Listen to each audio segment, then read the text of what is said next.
Assalamualaikum warahmatullahi wabarakatuh. Perkenalkan, nama saya Hanifah Nova Putri dengan NIM 23010022. Baiklah, di sini kami akan menjelaskan materi desain pembelajaran PAI dengan judul desain model pembelajaran, yaitu menentukan model, strategi, dan metode pembelajaran. Yang pertama, menentukan model pembelajaran. Model seringkali diartikan sebagai tampilan grafis metode kerja yang terstruktur, serta mencakup pemikiran berupa penjabaran atau keterangan beserta usulan. Nah, model tentu semuanya merujuk pada bagaimana pelaksanaan proses pembelajaran yang efektif. Kemudian, ada model pembelajaran yang paling umum digunakan. Yang pertama, yaitu pembelajaran langsung. Dalam model ini, guru menjadi titik fokus utama dalam alur pembelajaran, dan guru menyuguhkan materi secara terperinci. Yang kedua, pembelajaran kooperatif. Peserta didik bekerja sama dalam kelompok kecil bertujuan untuk mencapai tujuan bersama. Model ini melibatkan peserta didik bertukar wawasan dengan teman sekelompoknya. Yang ketiga, pembelajaran inquiry. Model yang melibatkan peserta didik akan proses penemuan, penyelidikan, serta melakukan studi. Peserta didik diberikan peluang untuk mengajukan pertanyaan dan mencari jawabannya secara mandiri. Yang keempat, pembelajaran berbasis kompetensi. Model ini melibatkan atau menguatkan pada keterampilan kompetensi tertentu, di mana peserta didik berkembang dengan kemampuan mereka miliki. Yang kelima, pembelajaran daring. Model ini memanfaatkan penggunaan teknologi komunikasi untuk mendukung dan berkolaborasi bersama peserta didik dan tenaga pendidik atau guru secara virtual. Yang kedua, yaitu strategi pembelajaran. Strategi pembelajaran adalah rencana pembelajaran yang disusun dan digunakan oleh guru yang bertujuan supaya siswa mengikuti pembelajaran sesuai dengan yang diharapkan. Strategi pembelajaran yang pertama diantaranya pertanyaan dan diskusi. Guru memberikan pertanyaan kepada siswa dan membimbing atau memfasilitasi diskusi kelompok atau kelas serta merangsang berpikir kritis. Yang kedua, pembelajaran berbasis proyek. Siswa belajar dengan menjalankan proyek jangka panjang yang memerlukan riset dan pemaparan. Yang ketiga, pembelajaran berbasis masalah. Siswa mempelajari konsep dan keterampilan dengan cara memecahkan masalah yang relevan. Yang keempat, pembelajaran berfokus pada siswa. Guru bertindak sebagai pemandu, sementara siswa mengambil peran aktif yang lebih besar dalam kegiatan belajar. Yang kelima, gamifikasi, yaitu penerapan komponen permainan seperti poin dan tantangan untuk mendorong motivasi siswa dalam belajar. Kemudian yang ketiga, yaitu metode pembelajaran. Metode pembelajaran diartikan sebagai cara yang digunakan untuk mengaplikasikan rencana yang sudah disusun dalam bentuk kegiatan nyata dan praktis untuk mencapai tujuan pembelajaran yang efektif. Strategi pembelajaran diantaranya yaitu yang pertama, ceramah. Metode ini digunakan oleh pendidik menyampaikan informasi atau bahan ajar secara lisan kepada peserta didik. Yang kedua, demonstrasi. Metode pengajaran di mana pendidik memperagakan suatu prosedur atau cara atau keterampilan secara langsung kepada peserta didik. Yang ketiga, diskusi. Metode pengajaran di mana peserta didik berpartisipasi dalam interaksi atau diskusi mengenai topik atau masalah khusus. Yang kelima, laboratorium. Metode pembelajaran yang melibatkan pemakaian laboratorium untuk melakukan eksperimen atau observasi, serta kegiatan yang terkait dengan materi pembelajaran. Yang keenam, debat. Peserta didik berpartisipasi dalam diskusi formal untuk mengajukan argumen, menyanggah pendapat, dan mempertahankan posisi mereka mengenai topik yang spesifik. Baiklah, saya akan menjelaskan tentang merancang skenario pembelajaran. Skenario pembelajaran merupakan materi yang uraian yang lebih rinci dari silabus mata pelajaran, yang mencakup pengalaman belajar yang dinamis secara teratur dan berfungsi sebagai acuan praktis bagi pendidikan yang menjalankan proses pembelajaran. Adapun tahapan dalam menyiapkan skenario pembelajaran yaitu sebagai berikut. Yang pertama, mengkaji standar kompetensi yang diaplikasikan secara pada kurikulum. Yang kedua, memahami karakter peserta didik. Yang ketiga, menyusun bahan ajar. Yang keempat, menentukan cara dan strategi evaluasi. Yang kelima, menentukan penanganan cara dan prosedur pembelajaran. Yang keenam, merancang metode pembelajaran. Berikut ini adalah contoh rancangan skenario pembelajaran, yaitu yang pertama, skenario pembelajaran.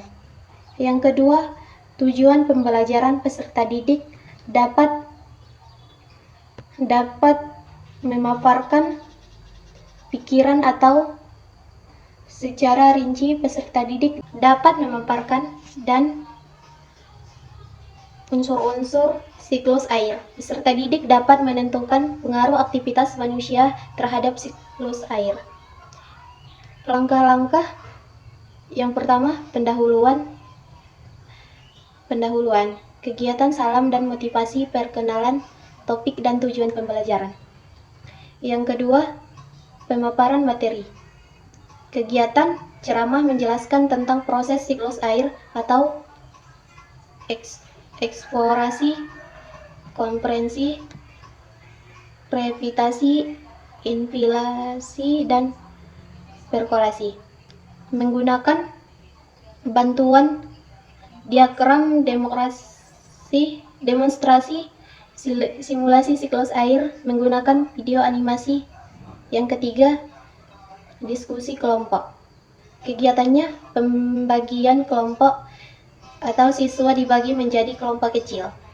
Diskusi, setiap kelompok mendiskusikan dampak aktivitas manusia seperti populasi dan deforestasi terhadap siklus air dan menyusun prestasi singkat. Yang keempat, presentasi atau tanya jawab.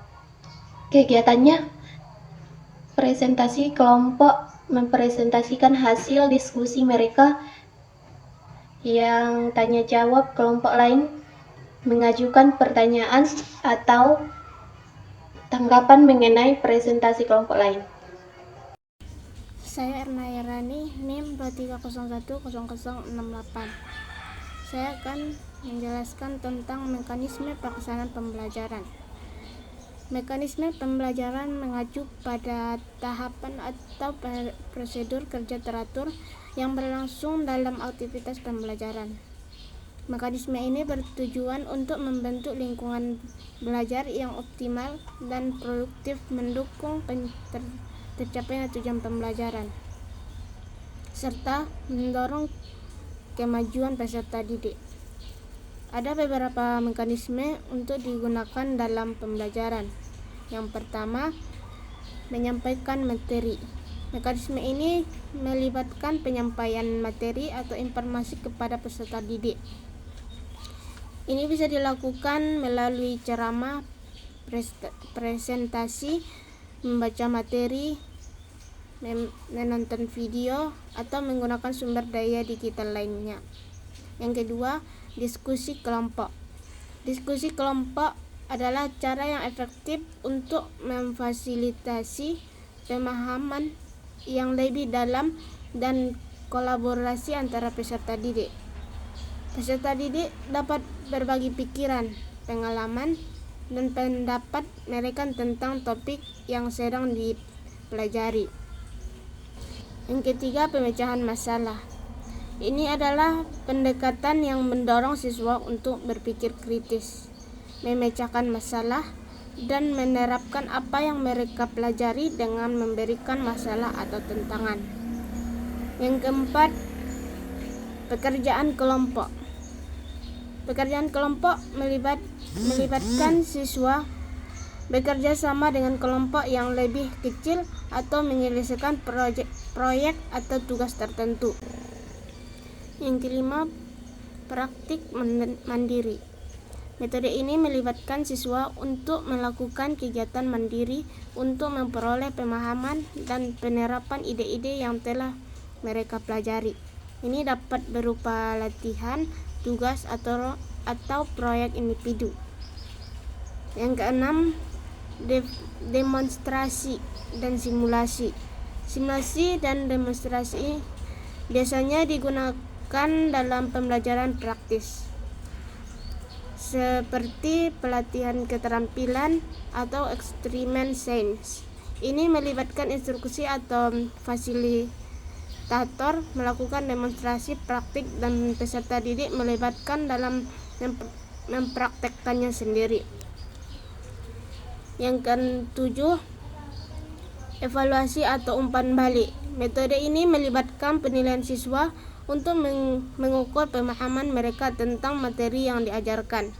Ini dapat dilakukan dengan tes, tugas, proyek, atau metode penilaian lainnya. Memberikan kritik yang konstruktif juga penting untuk membantu siswi memperbaiki pembelajaran mereka. Dalam pembuatan pengalaman belajar yang luar biasa, lebih luas dan efektif, mekanisme ini dapat digunakan secara terpisah atau dikombinasikan. Ini dapat digunakan secara terpisah atau selain itu penting untuk menyesuaikan mekanisme pembelajaran dengan gaya belajar dan kebutuhan peserta didik. Kesimpulan dari materi kami yang di atas yaitu judul desain model pembelajaran cukup luas dan mencakup berbagai aspek dalam pengembangan model pembelajaran. Namun, jika harus membuat kesimpulan berdasarkan judul tersebut, beberapa poin penting yang dapat diambil yaitu: A. Pentingnya perencanaan yang matang. Perencanaan desain model harus disusun secara sistematis agar tercapai tujuan pembelajaran. Yang kedua, kebutuhan peserta didik. Desain model perlu mengimbangi antara kebutuhan dan karakter peserta didik untuk memantapkan pemahaman. Yang ketiga, model, strategi, metode. Elemen ini perlu dirancang secara efektif dan desain pembelajaran. Yang keempat, meningkatkan minat peserta didik. Model yang tepat akan meningkatkan partisipasi aktif peserta didik dalam proses pembelajaran. Yang kelima, evaluasi pembelajaran. Evaluasi yang efektif ialah bagian penting untuk memastikan pencapaian tujuan pembelajaran. Jadi, desain model pembelajaran adalah proses perencanaan yang mengarah pada pengalaman pembelajaran yang efektif. Fokus pada peserta didik, variasi metode pembelajaran, evaluasi dan refleksi adalah hal-hal paling penting yang harus diperhatikan ketika membuat desain model pembelajaran.